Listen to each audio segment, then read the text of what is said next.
আল্লাহ তাআলার কি হুকুম, আমার নবীজির কি আদেশ, এই ছোট্ট বাচ্চাটি আমাদেরকে শোনাবে ইনশাআল্লাহ। শোনাবো।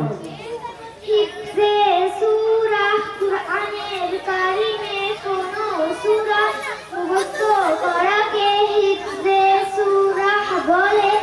হাদিস প্রিয় নবী সাল্লাল্লাহু আলাইহি ওয়াসাল্লাম বলেছেন, যে ব্যক্তির হৃদয়ে কুরআনের কারিম কোনো অংশ সংরক্ষিত থাকবে না, সে ব্যক্তির হৃদয় বিরানঘর সমতুল্য। সুতরাং কুরআনের কারিম হিফজ করা উচিত, কমপক্ষে এতটুকু তো মুখস্থ থাকা উচিত যার দ্বারা নামাজ সহিহ হয়ে যায়। আসসালামু আলাইকুম ওয়া রাহমাতুল্লাহি ওয়া বারাকাতুহু। ওয়ালাইকুম আসসালাম। মাশাআল্লাহ।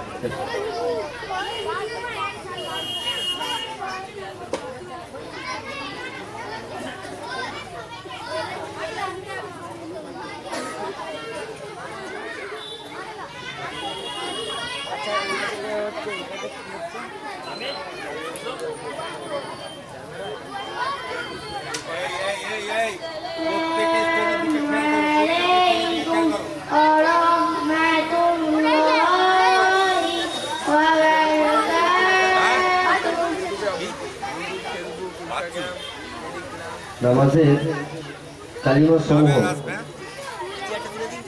শেখ ইরফান নামাজের কালিমা সমূহ বলতে পারবে? জি হ্যাঁ। বলো। তাকবীরে তাহরিমা কাকে বলে বলো তো? নামাজ শুরু করার সময় বলবো আল্লাহু আকবার। রুকুর তাসবিহ বলতে পারবে?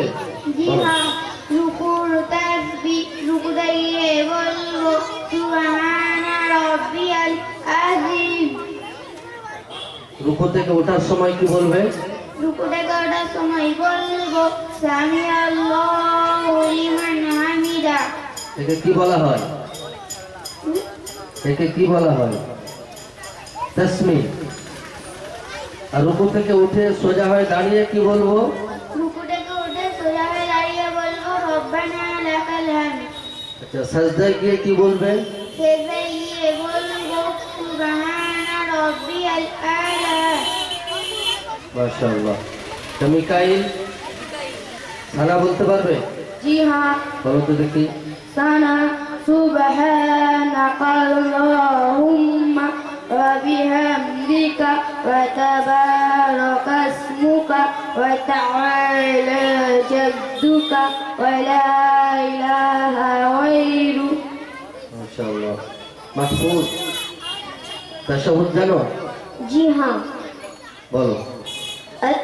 التحيات لله والصلوات والطيبات السلام عليك أيها النبي ورحمة الله وبركاته.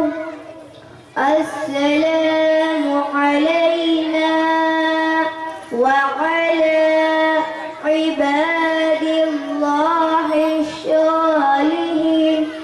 أشهد أن لا إله إلا الله وأشهد أن محمدا عبده ورسوله. السلام عليكم ورحمة الله وبركاته. মাশাআল্লাহ। দেখো নামাজ